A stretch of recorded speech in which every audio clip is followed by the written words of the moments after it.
Coming up on the Q30 Newscast, Quinnipiac University announces its 9th president. And the Student Programming Board reveals its spring concert, Wake the Giant performers. And public safety urges students to be cautious during a recent string of drug overdoses in the New Haven area. All this and more coming up right now on the Q30 Newscast.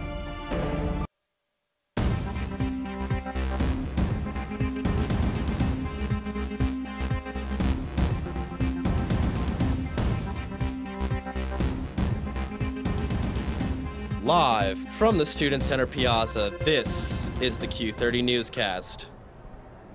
Hello and welcome to the Q30 Newscast. I'm Brenna Oracoli. And I'm Brooke Riley. We start tonight with important news regarding university administration. On Monday, the Quinnipiac Board of Trustees announced their pick to be the 9th president in a press conference in the Mount Carmel Auditorium. The announcement follows a year-long search after President Leahy announced his retirement last April. Callie Keys has the details. After almost a year-long search, students, faculty, staff, and Hamden residents filled the Mount Carmel Auditorium Monday to hear who would be Quinnipiac's next president. This morning, the Board of Directors voted unanimously for the next president of Quinnipiac University, and they elected Dr. Judy Olian. Olian, an Australian native, has worked at countless higher academic institutions, such as UCLA, Penn State, and the University of Maryland. While many were excited with the news, countless Quinnipiac students were surprised that when the announcement came, Mark Thompson was not walking to the stage.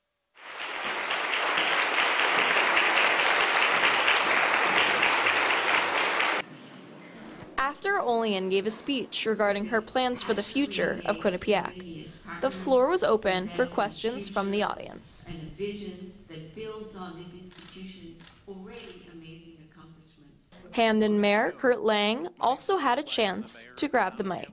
And I just wanted to, on the behalf of the town, to congratulate you, to welcome you, and to say that I very much look forward to working with you into the future. Based on the press conference and event, most students and faculty can see a new era for Quinnipiac on the horizon, and many are ready to welcome it with open arms. I'm always wary about change at first, but usually I come to accept it, and I think I'm already starting to accept it. I'm really excited for that new energy she's going to bring here and hopefully bring us back together as a community. I think Quinnipiac is in for a new era, and it's hard to follow John Leahy after 31 years, but I believe they found someone who can do that. Olian will officially take over for Leahy on July 1st. And until then, she will visit the university in the months to come as a part of the transition process. For Q30 News, Callie Keys. For more information on Quinnipiac's president-elect, see Callie's full segment on our website at q30tv.com. The Quinnipiac Student Programming Board also had a major announcement. The student group revealed their performers for their 2018 spring concert.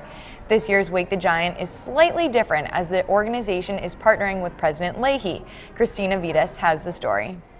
After considering countless survey results and months of planning, the Student Programming Board has announced their performers for Wake the Giant. Come April 14th, the 5-time Grammy-nominated artist, Khalid, and Grammy-nominated Daya will be taking the stage. As I started to learn more and more about him, he really was the type of top talent that we could get at this time. He already won a VMA, he won another award, I think it's called a Woody, I was looking that up the other night, and now that he was nominated for 5 Grammys, it really solidifies that Khalid is the best choice for us now. I only see him getting bigger and bigger, and next year he might be to a next level that he's out of our price range.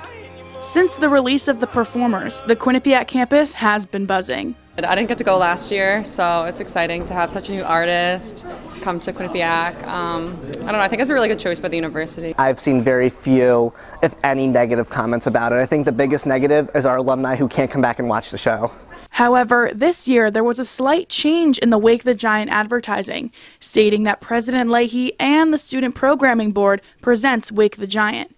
Q30 News reached out to President John L. Leahy, who said, quote, "I wanted to show my appreciation and thank our students who do so much to build the strong sense of community that makes Quinnipiac such a special place by helping the Student Programming Board to arrange for Khalid and Daya to perform at this year's Wake the Giant concert.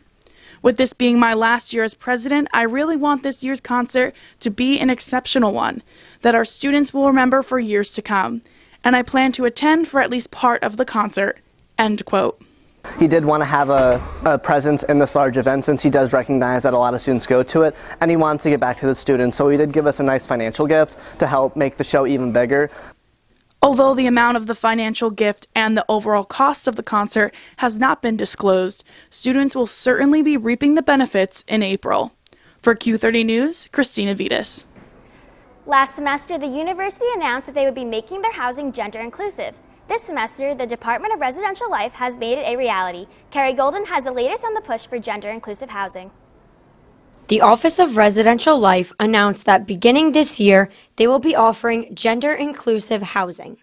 Students of any gender will be able to live in QU housing with someone of the opposite gender. The Office of Residential Life is committed to success in the student living environment, and I think that an important step of that, or piece of that, is being able to offer students a place to feel at home and to feel included in. Students who are classified as a junior or senior are allowed to select this option for housing. Gender-inclusive housing will include the Whitney Village for juniors and off-campus housing for seniors. Some seniors have already expressed interest in the housing, and now more students are taking the idea into consideration. I feel like people should have the choice to choose where they want to live and who they want to live with. If you have friends of the opposite gender and you feel more comfortable with them, I feel like it'd be really cool for you to be able to live with people you're comfortable with. I mean, it's new to me, but I think it would be like a cool experience. Although students are able to live with someone of the opposite gender, the Office of Residential Life has not yet made further plans for housing for students who identify as a different gender. The hope is that all QU students will feel at home in QU housing and be in university housing the entire time that they're students, and we would love to have that. Reporting from Quinnipiac, Carrie Golden, Q30 News. Thanks, Carrie. Now we have John McMahon out on the quad. John, how's the weather out there?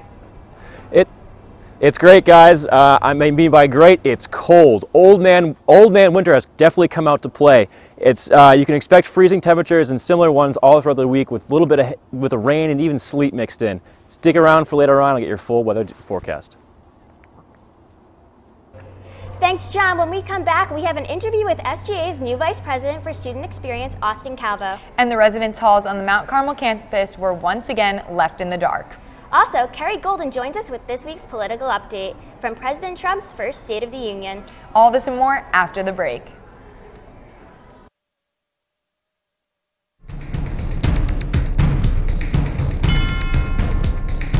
Whether you're on the quad, in your room, or heading to class, tune in to Q30 News. For stories by student journalists you can trust. We are covering the latest here on campus and in surrounding areas. Get the news you need to know every Wednesday night.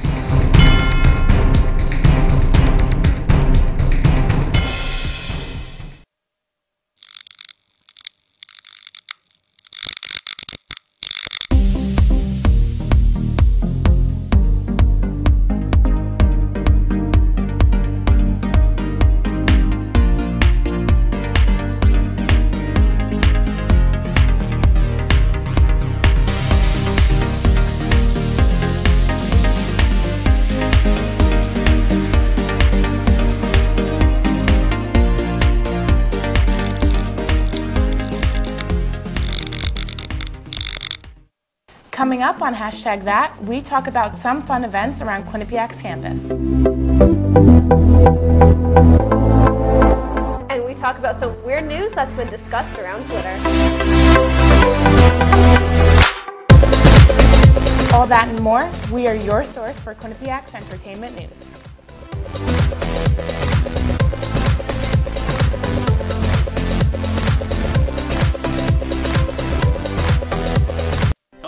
Tonight on Sandwich News, we will determine what makes a good sandwich and a bad sandwich. First, the standard sandwich. Uninspired, and frankly, a little gross. But we have here a Ray and Mike sandwich, the Cadillac of sandwiches. And if you want one, well, come on down to Ray and Mike's at 3030 Whitney Ave, Hamden, Connecticut. Open every day from 6 a.m. to 10 p.m. QCash is accepted. Now that's a sandwich. Welcome back to the Q30 Newscast. Thanks for sticking with us. Students in several residence halls on the Mount Carmel campus were in for a surprise power outage on Monday afternoon. According to facilities, at around 11 a.m. on Tuesday, one of the pipes failed, which led to flooding in the Irma Gard Tater Hall basement. To resolve this, public safety shut down Bobcat Way to vehicle traffic for a few hours. Power was also cut in Irma, Dana, Larson, Proroth, Troop, Ledges, and Complex residence halls. Q30 spoke to Keith Woodward, Associate Vice President for Facilities Operations, who said, quote, "The Office of Facilities got water back to the building in roughly 2 hours. Power was restored to Larson, Proroth, Troop, Salin, Founders, Baki, and the Ledges by 4:30 p.m. and returned power via generator to Irma, Dana, and the Student Health Center by roughly 8:30 p.m., end quote. This is the second power outage Mount Carmel residents have experienced in the 2017-2018 school year. As of this morning, multiple buildings are still being powered by generator. Last semester, the Student Government Association selected Austin Calvo to be the new Vice President for Student Experience. With a new semester underway, the sophomore is back and ready to take on his new role. Callie Keys sat down with him to learn more about his plans. Be sure to look on our website for the full interview, but here's a piece of it. Thanks, guys. Today I'm here with Austin Calvo, the new Vice President of Student Experience for SGA. Austin, how are you doing today? I'm doing good. How are you? I'm doing great. Are you ready to get started? I am. Awesome. So as the Vice President of Student Experience, what are your goals for this semester? So my goals over the course of the semester are to do a full charter review of every chartered organization. It's something that's supposed to happen every year in SGA, but it's something that's kind of like we've been too busy to get to that because it does take a lot of work. So over the course of this semester, and then if I get reelected next year as well, I'm going to continue that. And then I'm going to continue the Your Voice, Our Quinnipiac series that Tatiana started last semester. Another job of yours listed in the SGA Constitution is to support membership development of SGA officers. A lot of students last semester criticized SGA for the events that unfolded. What steps are you going to take to prevent future issues in SGA? So over the course of this semester and largely over the course of the next couple weeks, I'm going to be pulling every single SGA member into my office during my office hours, and we're going to have a conversation about things that they're uncomfortable with. So if I know that someone's uncomfortable about a specific topic, and then there's an event coming up in March about that topic, I'll be like, hey, you should go to this event because when we had our conversation, I know that you're uncomfortable about it. You need to learn a little bit more about it. So because of that, you need to go to this event. And everyone's going to have to go to minimum 2 events that fit the criteria of whatever me and that person decide that they need growth on over the course of the semester. And then after those 2 events, at the end of the semester, I'm going to do the same thing and pull everyone into my office again, have another one-on-one conversation with them and see if they feel more comfortable and where they are with the topic now. And that's a training that can keep going on through that person's years on SGA. Thank you, Austin, for speaking with us. That is all the time we have. Back to Brenna and Brooke at the desk. This past weekend, Quinnipiac University released a memo from Chief of Public Safety Edgar Rodriguez alerting the Quinnipiac community to an unknown drug causing health concerns in New Haven. Q30 spoke to Lieutenant Don DiStefano, who reported that over the span of 1 hour, there were 5 reports of overdoses, 2 of which resulted in fatalities. So far, samples of the drug have been sent to the Drug Enforcement Administration for further testing. The victims are said... You don't really know what is in the substance that you're smoking. So it could be anything from fentanyl to PCP can be added to the synthetic marijuana to boost its effects. But there's no types of controls on it, so you never know what you're getting and what doses of what chemicals you're going to get. The victims are said to have suffered from symptoms such as respiratory concerns, cardiovascular concerns, and an altered mental state. If you see someone showing these symptoms, please notify 911 immediately. And now we have some breaking news from the York Hill campus. There was an empty shuttle bus that collided with a vehicle. It was a minor incident, and public safety says there are no injuries. President Donald Trump delivered his first State of the Union in Washington, D.C. last night. Carrie Golden has the details. Carrie? Thanks, guys. Last night, President Trump delivered his State of the Union address. In his 80-minute address, the president discussed how his administration has sparked, quote, a new American moment. Trump stated, quote, there has never been a better time to start living the American dream, end quote. He later went on to point out the success of the tax cuts passed at the close of last year. Trump also pushed for Democrats and Republicans to work together on improving infrastructure. I am asking both parties to come together to give us safe, fast, reliable, and modern infrastructure that our economy needs and our people deserve. Trump also dedicated time to Washington's longest legislative fight, that being immigration reform. In recent weeks, 2 terrorist attacks in New York were made possible by the visa lottery and chain migration. In the age of terrorism, these programs present risks we can just no longer afford. It's time to reform. Trump again pushed the recently released proposal for concessions on citizenship for people brought to the U.S. illegally as children and $25 billion for the border wall. Finally, Trump touched upon the recent gains made in the battle against ISIS. Last year, I also pledged that we would work with our allies to extinguish ISIS from the face of the earth.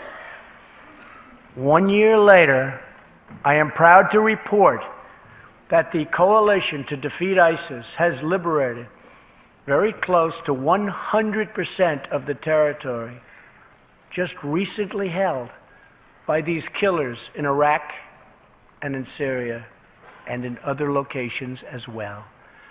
As part of the efforts to continually fight the extremist group, Trump signed a new executive order to keep the military prison in Guantanamo Bay open, reversing policies of former President Barack Obama. According to CNN's Instant Poll, 48% of people had a positive impression of the speech. Both former Presidents Obama and Bush had similar numbers with their first State of the Union. That's your Q30 political update this week. I'm Carrie Golden. Back to you guys. When we come back, John McMahon joins us again for his full weather report. And Kayla Heavey has the latest Hollywood news update. Stay with us. Hello, and tonight on Sandwich News, we will determine what makes a good sandwich and a bad sandwich. First, the standard sandwich. Uninspired, and frankly, a little gross. But we have here a Ray and Mike sandwich, the Cadillac of sandwiches. And if you want one, well, come on down to Ray and Mike's at 3030 Whitney Ave, Hamden, Connecticut. Open every day from 6 a.m. to 10 p.m. Qcash is accepted. now that's a sandwich. This is Sports Pause. Are you concerned with the 0-2 start for this team? Right here, top of the circle, again, rips it past the grassroots goalie. What will breaking the record mean for the program himself? I mean, 138 wins. There's the tough shot. What a nice play by Mikey Dixon. Just good in transition. Just a really dynamic scorer he can create for himself. And now, Emma, it's time for the top 5 plays of the week. Coming up on #that, we talk about some fun events around Quinnipiac's campus. And we talk about some weird news that's been discussed around Twitter. All that and more, we are your source for Quinnipiac's entertainment news.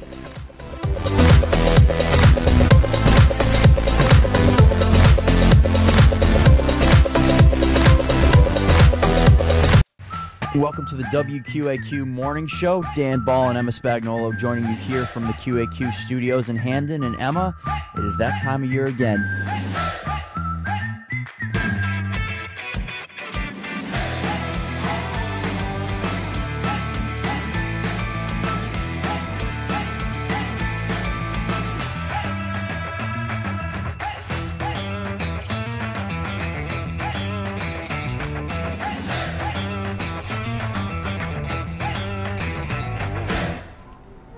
Thanks for staying with us. John McMahon is outside on the quad with his weather report. How is it out there, John?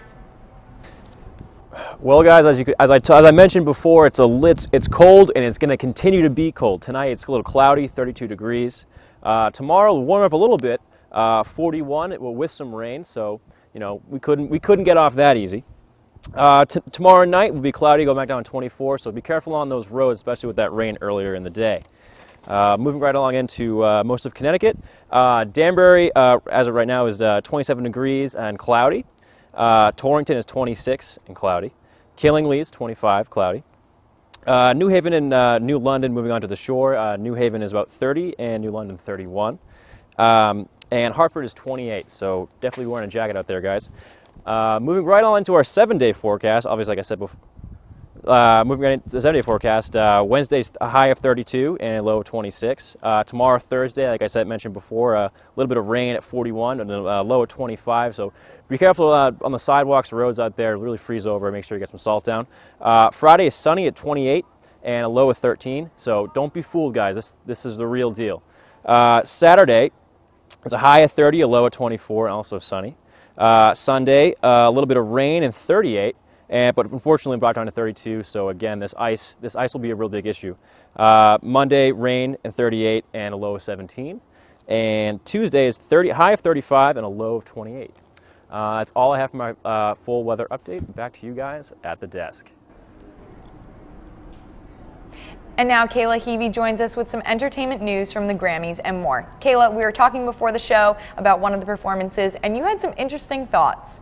I did. We were talking about Kesha's performance, and I think I have the unpopular opinion when I say that I didn't enjoy it. I get the message was very strong and very good, but performance-wise, I'm still waiting for her to hit that high note, and I haven't heard it yet. But what did you guys think? You know, Kayla, I didn't see that performance, but I heard that that was a lot of people's favorite, so I'm really interested to hear what your thoughts are. Take it away.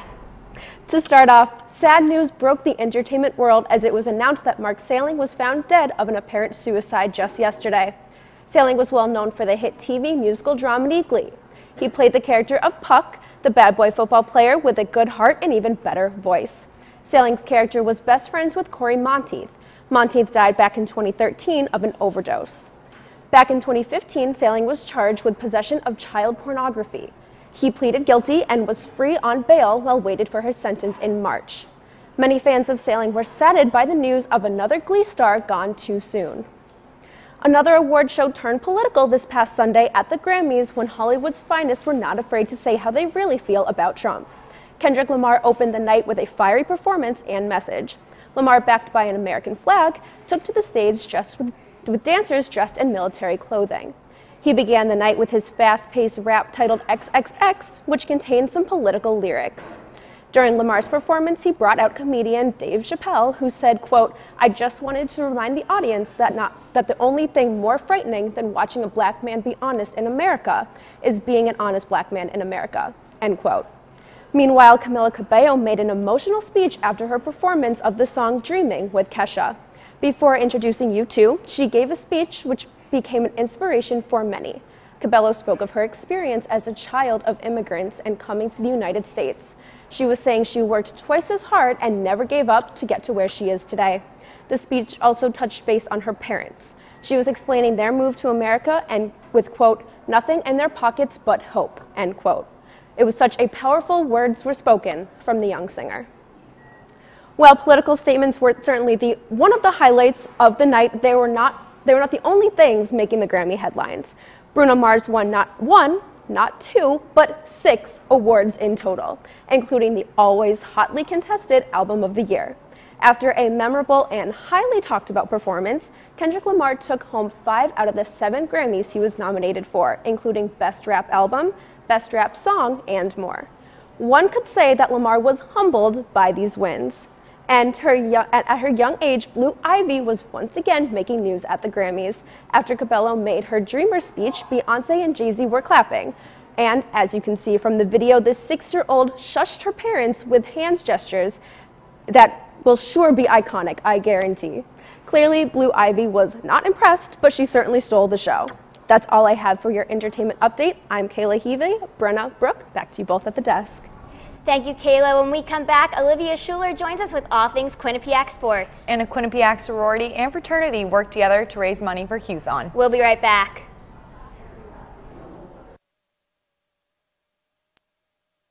Hello, and tonight on Sandwich News, we will determine what makes a good sandwich and a bad sandwich. First, the standard sandwich. Uninspired, and frankly, a little gross. But we have here a Ray and Mike sandwich, the Cadillac of sandwiches. And if you want one, well, come on down to Ray and Mike's at 3030 Whitney Ave, Hamden, Connecticut. Open every day from 6 a.m. to 10 p.m. QCash is accepted. now that's a sandwich.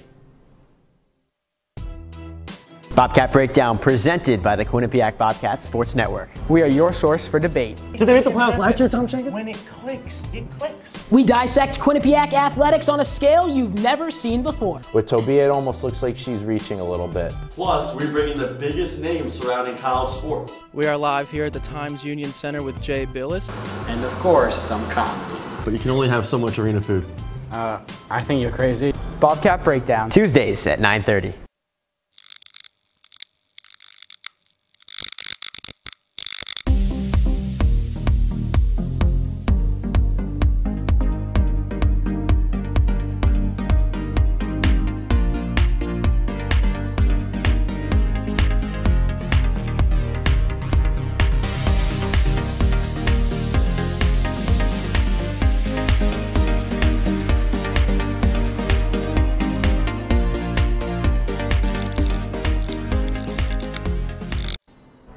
Olivia Schuler joins us now with updates on all things Quinnipiac sports. Olivia, from hockey to basketball, it seems like there's a lot going on in Quinnipiac athletics. What can you tell us? Thanks, guys. Let's get to it. The men's ice hockey team faced a difficult game last night, ultimately losing to Princeton 5-3. In the first period, Princeton scored on a power play. Minutes later, forward Nick Germain netted the puck, tying up the game 1-1. Luke Shiplow then scored, leading the Bobcats 2-1. Princeton quickly improved their game during the second and third periods. With 5 minutes left, Alex Whalen scored. Quinnipiac now trailed behind 4-3. Princeton finished the game 5-3, scoring on an open net. Quinnipiac women's ice hockey hosted New Hampshire, where the Bobcats were defeated 4-2 this past Friday. In the second period, Brooke Bonsteele placed the puck in the net, scoring a point. The Bobcats minutes later, the Wildcats scored, tying the game 1-1. The Bobcats then captured the lead when Melissa Samoskevich scored. Unfortunately, it was just not enough. The Wildcats scored 2 more goals, leaving the Bobcats in distress. The women's basketball team traveled to Niagara Falls, New York this past Sunday, defeating Niagara 84-55. The Bobcats now have 12 straight wins after Jen Fay led the team with 18 points. Other key players included Taylor Hurd and Aaron McClure. Netted 13 points, and McClure placed 10 balls into the net, planning to move to 12-0 in MAC play. The Bobcats now travel to take on their in-state rival Fairfield this Friday. The Quinnipiac men's basketball also had an exciting weekend in Niagara Falls, New York. In the first half, Washington makes a nice move and finishes strong at the hoop. Quinnipiac leads 41-32 at half. Second half, the Sags stealed the inbound pass to cut the Bobcats' lead by 2 points. Cam Young nailed his shot to win the game for Quinnipiac. Quinnipiac improved 6-4 in MAC play. They're set to take on Iona this Friday. That is all I have for sports this week. Back to Brenna and Brooke at the desk. With Q-thon less than a month away, Quinnipiac organizations are working hard to raise as much money as possible. John McMahon has the story. On Monday, Pi Kappa Phi Fraternity and Kappa Delta Sorority held the event Crafting in Candyland to benefit Q-thon. Q30 caught up with the event coordinators to see what it's all about. Basically, it has all different stations so people can come and they can make tutus and they can make bandanas, getting ready for Q-thon because that's where all the money's going to. So it's them just starting to get prepared for that. And then we also have an ice cream station and a candy station where you can just get a bunch of sweet treats. The fraternity and sorority not only wanted to host a fun event, but support a great cause. So basically the reason why we put on this event, Kappa Delta and Pi Kappa Phi, was to kind of support Q-thon from a Greek life standpoint, and we wanted to pair together to earn as many miracle points as we could and kind of amp up the not only the Greek community but the Quinnipiac community for Q-thon. And for many, Q-thon is much more than just fundraising. I realized that it's for the kids that can't be there the night. You know, the kids that we're not sponsoring that night. It's for the kids who can't get up and walk out of the hospital. It's for pretty much we dance, or I personally dance, now for a cure in hopes that somewhere, somehow, somebody is going to be dancing and the end result is going to be in celebration for finding that cure. With Q-Thon happening in just a few weeks, every dollar counts. Q-Thon is February 24th, and events like this are just why it's so successful. For Q30 News, I'm John McMahon.